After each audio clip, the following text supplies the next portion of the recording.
दोस्तों, भूत होते हैं या नहीं, इसका जवाब तो आज तक विज्ञान भी नहीं ढूंढ पाया। लेकिन दुनिया भर में समय समय पर भूतों से जुड़े कई कंट्रोवर्शियल दावे किए जाते रहे हैं। कभी जंगल में, कभी पेड़ पर, तो कभी किसी घर में। भूतों के होने के ये किस्से आपको पूरी दुनिया में सुनने को मिल जाएंगे। ऐसा ही एक किस्सा ईस्टर एयरलाइंस कंपनी की एक फ्लाइट का भी है, जिसे इतिहास की सबसे भूतहा फ्लाइट माना जाता है। ऐसा दावा किया जाता है कि इस फ्लाइट में मारे गए लोगों के भूत आज भी भटकते हैं। दोस्तों, कौन सी है ये फ्लाइट और क्या है इस फ्लाइट की पूरी कहानी? अगर जानना चाहते हैं तो हमारे साथ इस वीडियो के अंत तक बने रहिए। तो चलिए अब वीडियो को स्टार्ट करते हैं। लेकिन उससे पहले अगर आप हमारे चैनल पर नए हैं तो चैनल को सब्सक्राइब करके बेल आइकन को जरूर दबा दें, ताकि आपको हमारे आने वाले सभी वीडियोस के नोटिफिकेशन मिलते रहें। दोस्तों, ये घटना 29 दिसंबर 1972 के उस शाम की है जब ईस्टर्न एयरलाइंस की फ्लाइट 401 कनेडी इंटरनेशनल एयरपोर्ट से फ्लोरिडा के मियामी इंटरनेशनल एयरपोर्ट के लिए उड़ान भरती है। उस समय फ्लाइट को 55 साल के रॉबर्ट एल्विन बॉब प्लॉफ्ट उड़ा रहे थे, जो कि एक स्किल्ड पायलट थे। इन्हें कुल 29,700 घंटे विमान उड़ाने का एक्सपीरियंस था। को पायलट में इनके साथ 39 साल के अल्बर्ट जॉन स्टॉकस्टिल थे, जिन्हें 5800 घंटे हवाई यात्रा का एक्सपीरियंस था। और फ्लाइट इंजीनियर में इनके साथ 51 साल के डोनाल्ड लेविस डॉन रेपो थे, जिन्हें कुल 15,700 घंटे हवाई उड़ान का एक्सपीरियंस था। रात 9:20 पर फ्लाइट 401 163 यात्रियों और 13 क्रू मेंबर के साथ न्यूयॉर्क के John F Kennedy international airport से विदा होती है और लगभग 11:30 बजे के आसपास ये प्लेन मियामी इंटरनेशनल एयरपोर्ट के ऊपर पहुंच जाती है। दरअसल जहाज को मियामी एयरपोर्ट पर लैंड कराना था, लेकिन जहाज को जैसे ही लैंड कराने के लिए लैंडिंग गियर को नीचे किया गया तो इंडिकेटर की लाइट नहीं जलती। यहाँ हम आपकी जानकारी के लिए बता दें कि लैंडिंग गियर की हेल्प से ही प्लेन की टेक ऑफ या लैंडिंग कराई जाती है, और लैंडिंग गियर को नीचे करते ही लैंडिंग गियर इंडिकेटर की लाइट हरे रंग की जलने लगती है।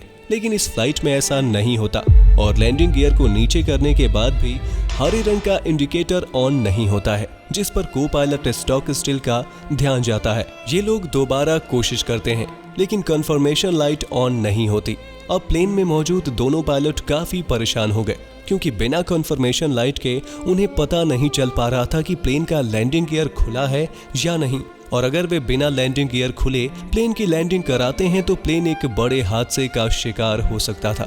इसलिए कैप्टन लॉफ्ट ने तुरंत रेडियो के जरिए ग्राउंड पर मौजूद अधिकारियों को इस पूरे मामले की जानकारी दी, जिसके बाद वहां से कंट्रोलर ने उन्हें विमान को 2000 फीट की ऊंचाई पर ले जाने और पश्चिम में स्थित दलदली जमीन के ऊपर विमान को होल्डिंग पैटर्न पर डालने को कहा।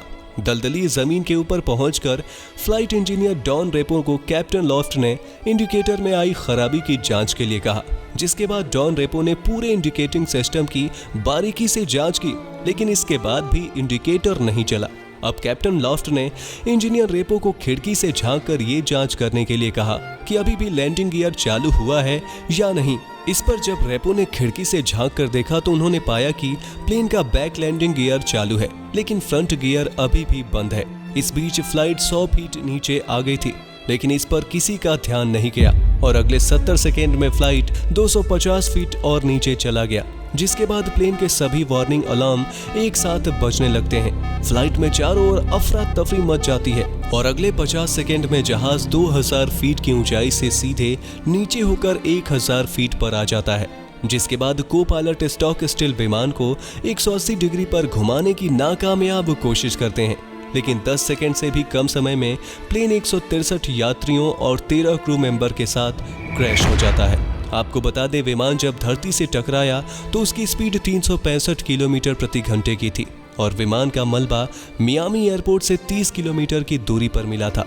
इस हादसे में 101 लोगों की मौत हो गई थी, जबकि 75 लोगों को बचा लिया गया था, जिसमें से 67 पैसेंजर और 8 क्रू मेंबर थे। दोस्तों, अब आप में से बहुत से लोग सोच रहे होंगे कि इस पूरी दुर्घटना में भूतिया क्या है। ये तो बस एक प्लेन क्रैश की घटना थी, फिर ये जहाज भूतिया कैसे हुआ? तो दोस्तों, इसके लिए आपको हम जो नेक्स्ट स्टोरी बताने जा रहे हैं उसे सुनना होगा, क्योंकि उसे सुनने के बाद आप दोनों घटनाओं के बीच के कनेक्शन को समझ पाएंगे। पर सबसे पहले हम आपको ये बता दें कि इस दुर्घटना में प्लेन के जो भी पार्ट्स सही सलामत बच गए थे, उन्हें बाद में दूसरे प्लेन्स में इस्तेमाल कर लिया गया था। दोस्तों, ईस्टर्न एयरलाइंस की फ्लाइट 401 के क्रैश के कुछ दिनों बाद अब इस दूसरी कहानी की शुरुआत होती है। इसमें ईस्टर्न एयरलाइंस कंपनी के ट्राई स्टार 318 फ्लाइट न्यूयॉर्क से फ्लोरिडा के लिए 180 यात्रियों के साथ उड़ान भरती है। इस फ्लाइट में फे मैरी वीदर नाम की एयर होस्टेस होती हैं, जो प्लेन के उड़ान भरने के बाद पेंट्री में जाती हैं। लेकिन जैसे ही वो खाना गर्म करने के लिए ओवन की तरफ मुड़ती हैं, उसे वहां मौजूद आईने में एक बेहद ही डरावना चेहरा दिखाई देता है, जिसे देखकर वो डर के मारे कांपने लगती हैं और डर से अपनी आंखें बंद कर लेती हैं। कुछ देर बाद जब मैरी अपनी आंखें खोलती हैं तो उसे वहां सब कुछ नॉर्मल दिखाई पड़ता है। मैरी सोचती है कि ये उसका कोई वहम हो सकता है, इसलिए वो दोबारा ओवन के पास जाती है, जहां उसे एक बार फिर वही डरावना चेहरा देखने को मिलता है। लेकिन इस बार वो चेहरा मैरी से कुछ कह रहा होता है। मैरी बहुत डर जाती है और दौड़ते हुए विमान के फ्लाइट इंजीनियर के पास जाती है और उसे सब कुछ बता देती है। पहले तो फ्लाइट इंजीनियर को उस पर विश्वास नहीं होता है। फिर मैरी के रिक्वेस्ट करने पर वो उसी केबिन में पहुंचता है, जहां वो खुद पीला पड़ जाता है, क्योंकि वो डरावना चेहरा अभी भी वहीं पर मौजूद था और वो चेहरा उन्हें चेतावनी दे रहा था कि सावधान हो जाओ, विमान में आग लगने वाली है। और फिर वो चेहरा वहां से गायब हो जाता है। यहाँ मैरी समझ नहीं पाती कि क्या हो रहा है और ये किसका चेहरा था, लेकिन फ्लाइट इंजीनियर ने चेहरे को पहचान लिया था। दरअसल ये चेहरा फ्लाइट 401 के फ्लाइट इंजीनियर डॉन रेपो का था, जो प्लेन क्रैश दुर्घटना में मारे गए थे। जी हाँ, आपने बिल्कुल सही समझा है, वो डॉन रेपो का भूत था जो उन्हें चेतावनी देने आया था। अब उन दोनों ने ये बात प्लेन के पायलट और क्रू मेंबर को बताई, लेकिन किसी ने भी उनकी बात पर यकीन नहीं किया। इसके बाद जब फ्लाइट कुछ आगे बढ़ी, तब पायलट ने महसूस किया कि विमान के इंजन में कुछ खराबी है, जिसके बाद उसने फ्लाइट को जांच के लिए न्यूयॉर्क की तरफ घुमा लिया और न्यूयॉर्क में जहाज ने सफल लैंडिंग की। यहाँ जहाज को रिपेयर किया गया और उसे जांच के लिए उड़ाया गया, लेकिन विमान ने जैसे ही उड़ान भरी, उसका लेफ्ट साइड का इंजन हवा में फट गया।